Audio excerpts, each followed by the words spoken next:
A reading from the Gospel of Matthew. Then the mother of the sons of Zebedee came to Jesus with her sons, and kneeling before him, she asked a favor of him. And he said to her, "What do you want?" She said to him, "Declare that these 2 sons of mine will sit, one at your right hand and one at your left, in your kingdom." But Jesus answered, "You do not know what you are asking. Are you able to drink the cup that I am about to drink?" They said to him, "We are able." And he said to them, "You will indeed drink my cup. But to sit at my right hand and at my left, this is not mine to grant, but it is for those for whom it has been prepared by my Father." When the 10 heard it, they were angry with the 2 brothers. But Jesus called them to him and said, "You know that the rulers of the Gentiles lord it over them, and their great ones are tyrants over them. It will not be so among you. But whoever wishes to be great among you must be your servant, and whoever wishes to be first among you must be your slave. Just as the Son of Man came not to be served, but to serve, and to give his life a ransom for many." First, let me bid you a very happy feast, a happy St. James Day.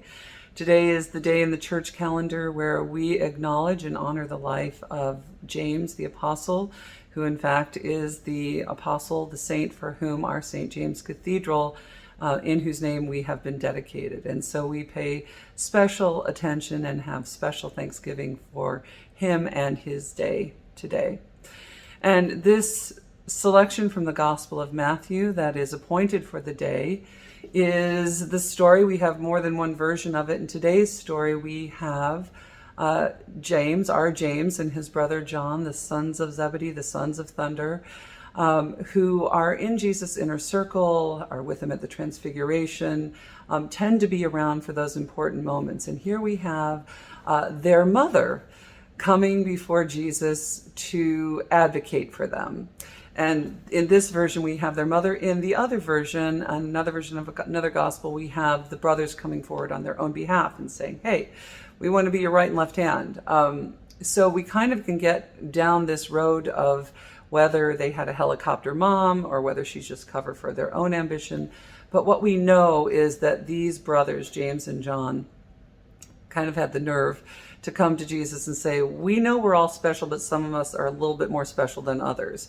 And so, of course, we get that in the second part of today's reading, where the other 10 are like, "What in the world is going on? What makes you guys think you're better than the rest of us?" So here we have these brothers who have ambition. And it reminds me of a story I heard from one of my priest mentors long ago, where she was talking about her spiritual director, who was one of several in a religious order, a well-known religious order, and it came time for the transfer of power, if you will, to have the chief, to have the abbot, the person in charge of the community.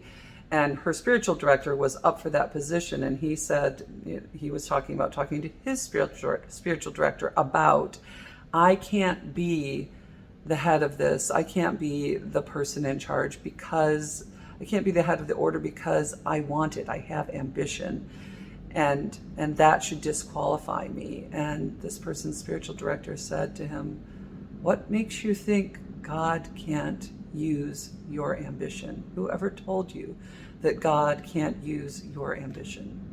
And I think about this with this story of our James and John and even their mother too, that it is the case that human beings just naturally seem to have ambition as part of the package that comes with us. And it is perhaps the case that ambition can be used for selfish means, for greed, for power, for dominance over others. But ambition can also be used for good, for the common good, in service, to be ambitious for justice, to be ambitious for creating a society where all are loved, to be ambitious for the spread of the gospel, to be ambitious for what we can do. And since it's St. James Day, to be ambitious for what St. James can do and be in the name of Christ, in the name of the gospel.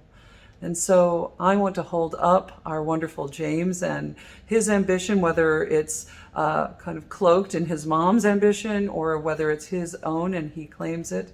You know, Jesus says, you don't know what you're asking. Can you drink the cup that I drink? And they both say, we certainly can. We will. And Jesus says, actually, you will drink this cup. And they do. I mean, James, I'm wearing red today because that's the color in the church when we are honoring martyrs. And James, in fact, did drink the cup that Jesus drank. He was put to death by religious authorities to please the crowds.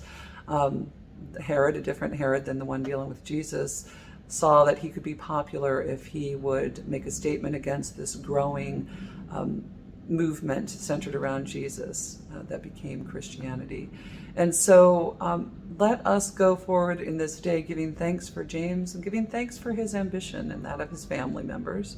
And also to think about in our own lives, if we feel ambition is something that is in us, to really question, is that negative necessarily, or is it something that God can use in us, ambition and zeal for what it is that God is about in this world, how we can be a part of it, and how we can offer ourselves.